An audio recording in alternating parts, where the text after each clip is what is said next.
Hi everyone, my name is Zhengzhe from Purdue University. Today I'm going to present our work, LearnIoTVR, an end-to-end virtual reality environment providing authentic learning experiences for Internet of Things.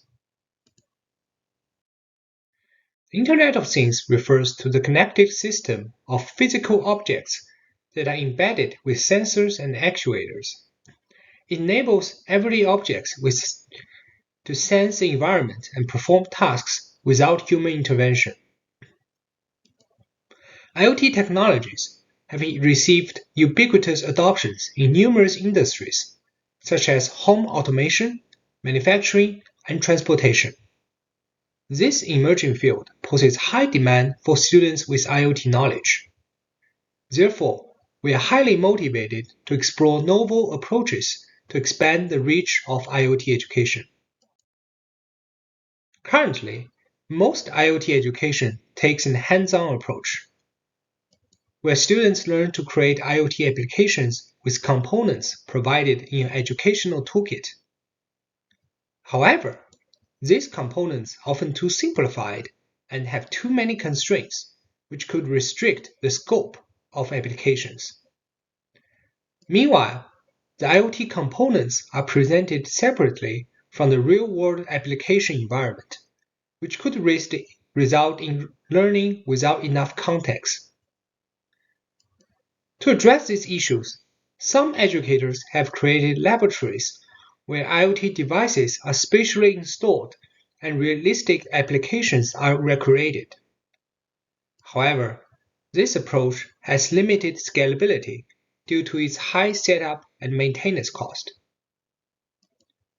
In light of these challenges, we leverage the flexibility and visual expressiveness of virtual reality to build a simulated environment for IoT learning.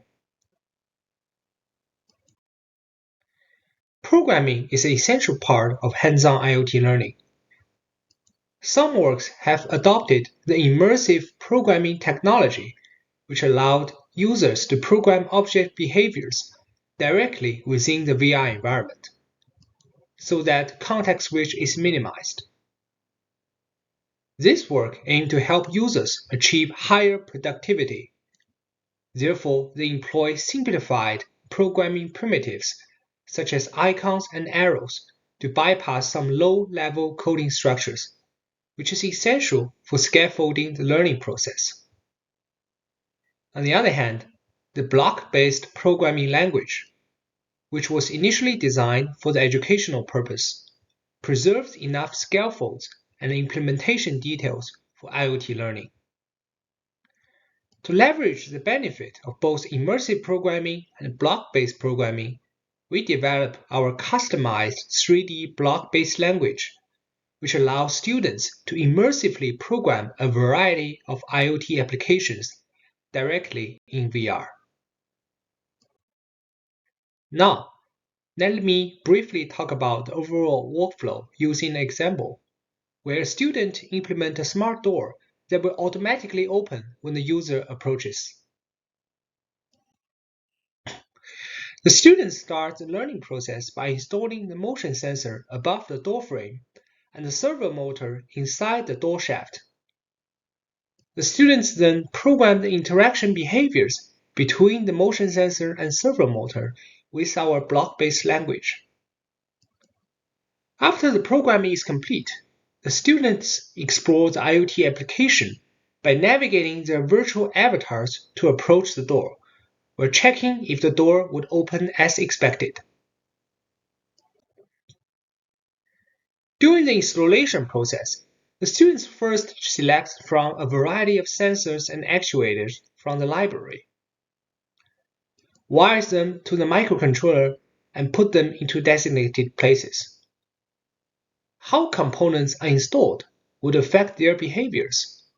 For instance, if a motion sensor is pointed in the wrong direction, it will not work.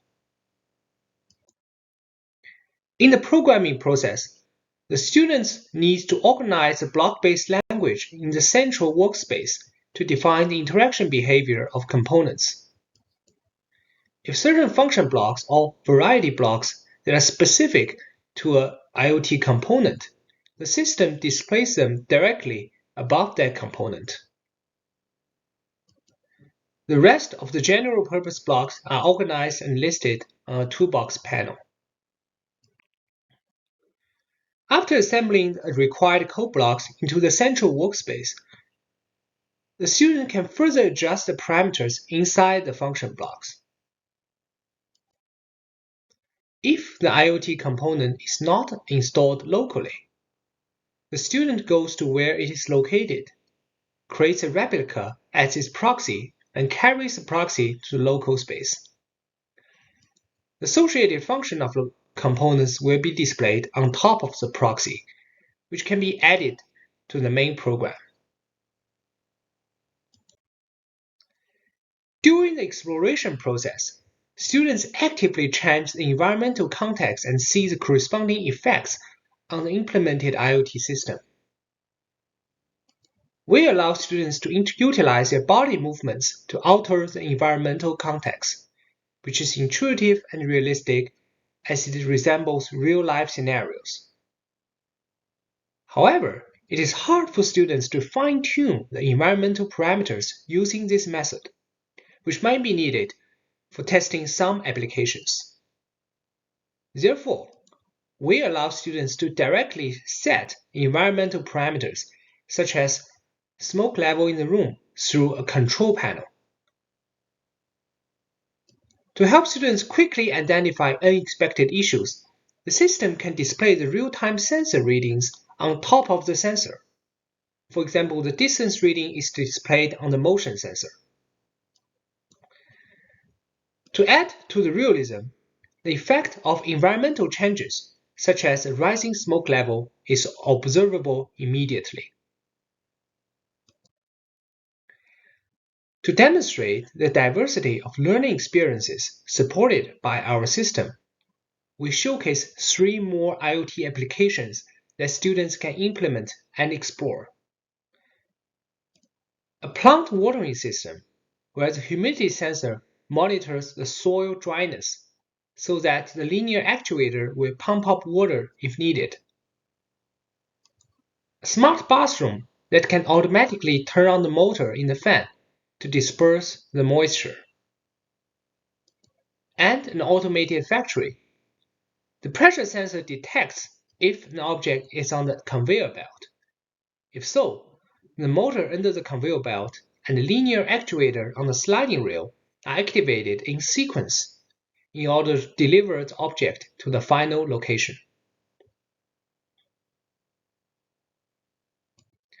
Thank you for watching.